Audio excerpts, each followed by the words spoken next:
Assalamu alaikum wa rahmatullahi wa barakatuh. Again, welcome to the session with the 40 Durood. I hope and I pray that everyone is doing well, enjoying the last few days of Ramadan. We ask Allah subhanahu wa ta'ala to accept our qiyam, our siyam, our efforts, and our ibadah. I mean, um, this being the last Friday of the month, of this blessed month, not only that we should be um, sending salutations on the Prophet ﷺ, but as this is an auspicious day, its auspiciousness becomes greater in value because of this blessed month. So anything that we do on this day itself outside of Ramadan is already being auspicious. But when it comes in the month of Ramadan, then that value of that good act, or that that good deed, becomes multifold. And it's very, very important that we understand that um, life is short, time is ticking. um, we know that so many family members, or so many of our loved ones, or those who we know, were here with us in our last Ramadan, but this year, are not. And the system of Allah is such that He doesn't give us a warning. It doesn't give us a time frame when He's calling us back. So let us take advantage of this day, of these moments, as we know that one of the times of acceptance of du'a is at the time of iftar, right before we break our fast. And obviously, because today is the day of Yawm al-Jum'ah, um, that time is also one of the days, or one of the times of the day, of the day of Friday, which du'as are being accepted. So inshallah, if we can schedule our time and our work schedule with our responsibilities. I know our sisters and our mothers at that time are in the kitchen and preparing for iftar. Um, but if we can just set out some time, getting our iftar a little earlier, or if we just delay the food for a little while, we break our fast with little, few things, and then we can go back again in the kitchen and prepare iftar a little later afterwards, after Maghrib. But again, making dua at this moment, supplicating to Allah subhanahu wa ta'ala, whether it's in adhkar, whether it's tilawah of Quran, highly, highly recommended. We ask Allah subhanahu wa ta'ala that He gives us the ability, and He gives us the tawfiq to to bring the act of dua and the act of following the Prophet sallallahu alaihi wasallam, especially in these last few days of Ramadan. We also know that giving sadaqah or charity, in fact, any good deed in these last few days is just multifold. But when it comes to sadaqah jariyah, when it comes to helping someone else, then that deed is just ongoing. It's forever ongoing, um, and the fruits to that deed um, will always be ongoing for our generations to come, for our future generations, our children, our grandchildren. So think of it that way, that whatever little we can do to help and educate humanity, with our resources that Allah subhanahu wa ta'ala has blessed us with, we should try to take part in that, and excel and exert ourselves in being part of that. As we know that the Prophet ﷺ said that suffidat al-shayateen wa mardatul jinn. When the night of Ramadan, the first night of Ramadan commences, Allah subhanahu wa ta'ala locks up and ties up the shayateen and the rebellious jinn. Why does He do this? What was the reason of Him doing this? Because it's easier for us to um, make Allah subhanahu wa ta'ala pleased with us in this month. And at the end of the hadith, the Prophet sallallahu alaihi wasallam says, Ya baghi al khair, the seeker of goodness, the one who's looking for goodness, the one who's looking towards, gaining closeness to Allah subhanahu wa ta'ala, the person who's looking for those avenues and opportunities where you can get closer to Allah in terms of Quran, in terms of dua, in terms of athkar, in terms of sadaqah. The Prophet ﷺ says, "Aqbil." So the one who's looking for goodness, the one who's looking for khair, know, go ahead and excel yourself in this. وَيَا بَاغِيَ الشَّرِّ. And the one who's looking for evilness, the one who's looking to do bad, the one who's looking to disobey Allah subhanahu wa ta'ala. The Prophet sallallahu alayhi wa sallam says that the announcer, which is an angel, that says aqsir, that hold on. This is an opportunity for you to get to be forgiven by Allah subhanahu wa ta'ala. Right? So we have these moments. Let us be amongst those who seek goodness.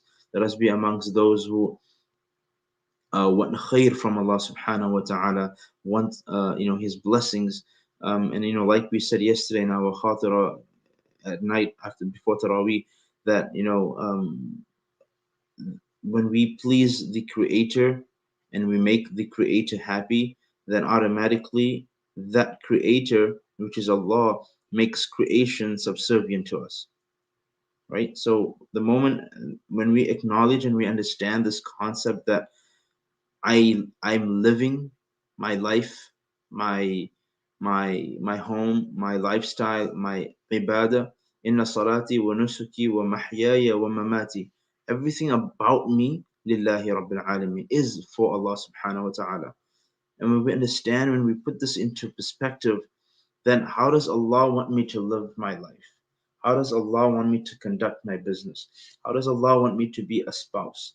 How does Allah want me to be a husband or a wife or a father, right, or a child? Because everything belongs to Allah.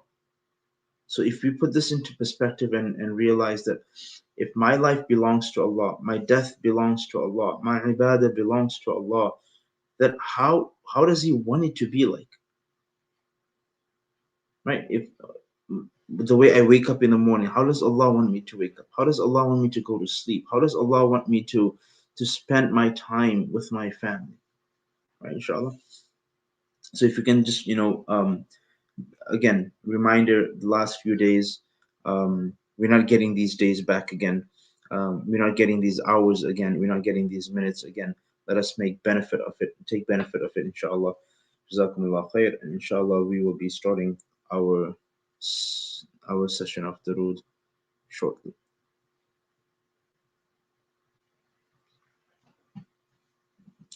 بسم الله الرحمن الرحيم. سلام على عباده الذين اصطفى، سلام على المرسلين والحمد لله رب العالمين. اللهم صل على محمد وعلى آل محمد وأنزله المقعد المقرب عندك. اللهم رب هذه الدعوة القائمة والصلاة النافعة، صل على محمد وارض عني رضا لا تسقط بعده أبدا. اللهم صل على محمد عبدك ورسولك، وصل على المؤمنين والمؤمنات والمسلمين والمسلمات. اللهم صل على محمد وعلى آل محمد، وبارك على محمد وعلى آل محمد، وارحم محمدا وآل محمد كما صليت وباركت ورحمت على إبراهيم وعلى آل إبراهيم إنك حميد مجيد. اللهم صل على محمد وعلى آل محمد كما صليت على إبراهيم وعلى آل إبراهيم إنك حميد مجيد. اللهم بارك على محمد وعلى آل محمد كما باركت على آل إبراهيم إنك حميد مجيد. اللهم صل على محمد وعلى آل محمد كما صليت على آل إبراهيم إنك حميد مجيد. وبارك على محمد وعلى آل محمد كما باركت على آل إبراهيم إنك حميد مجيد.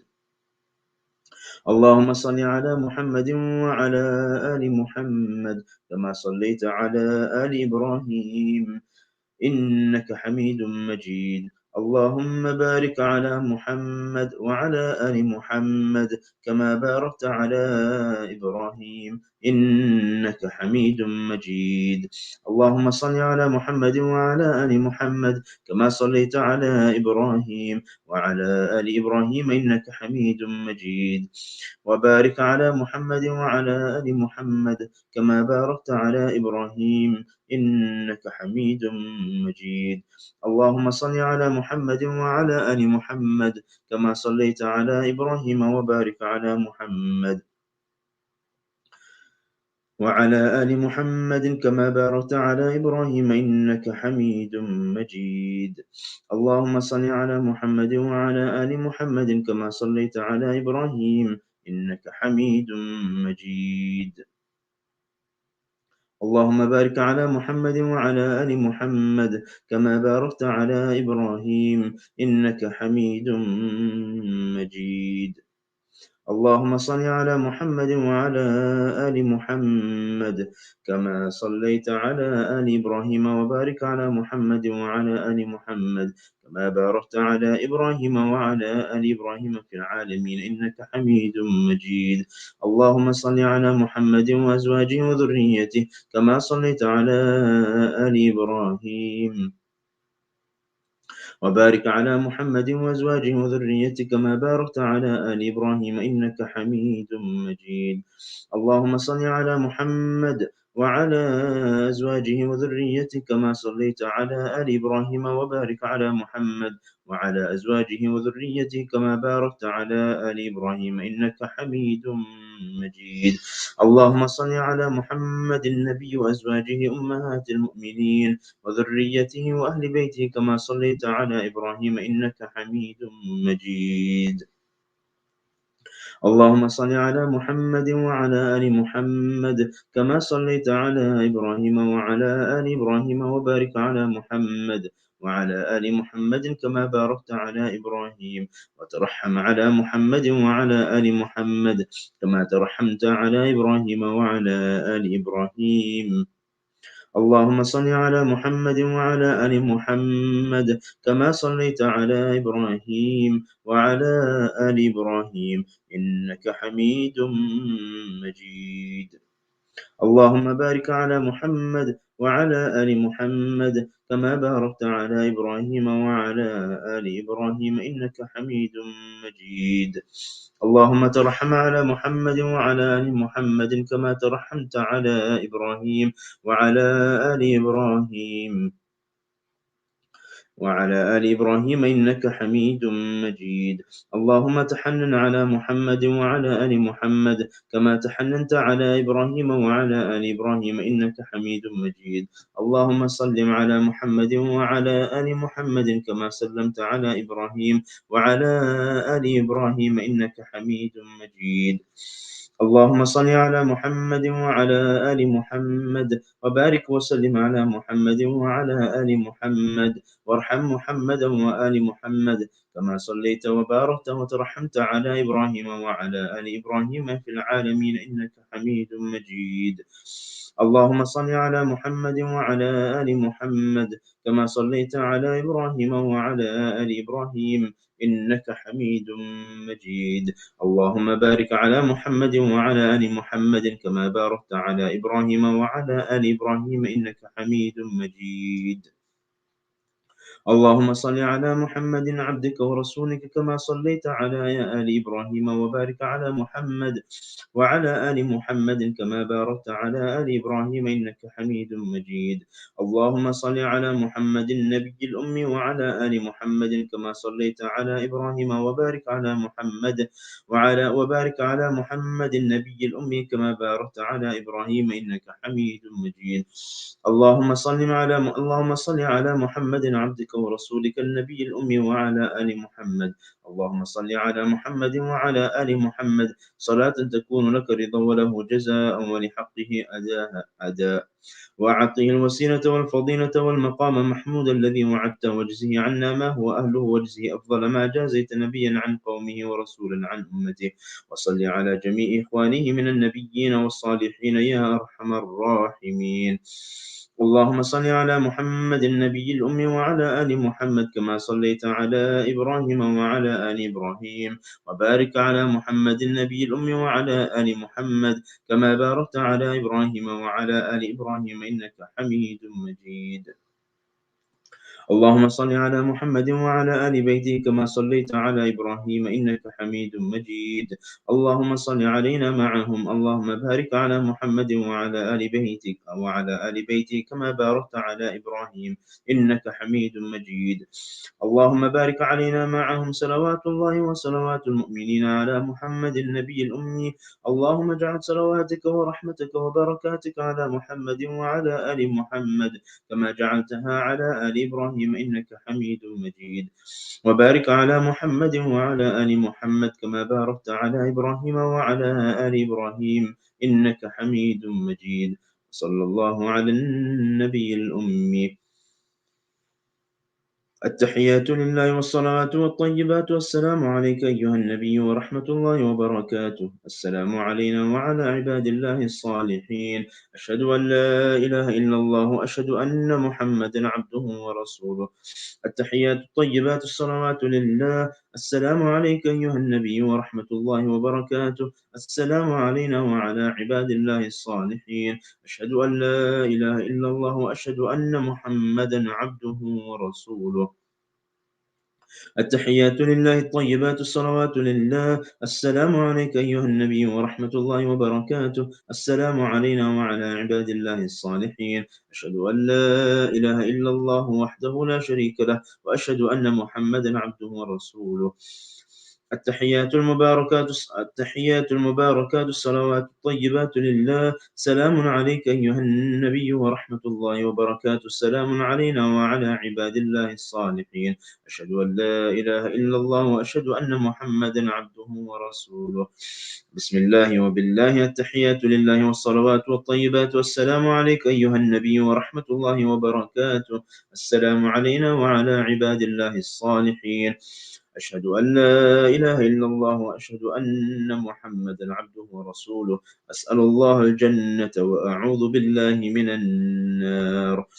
التحيات لله الزاكيات لله الطيبات الصلوات لله. السلام عليك أيها النبي ورحمة الله وبركاته. السلام علينا وعلى عباد الله الصالحين. أشهد أن لا إله إلا الله وأشهد أن محمدا عبده ورسوله.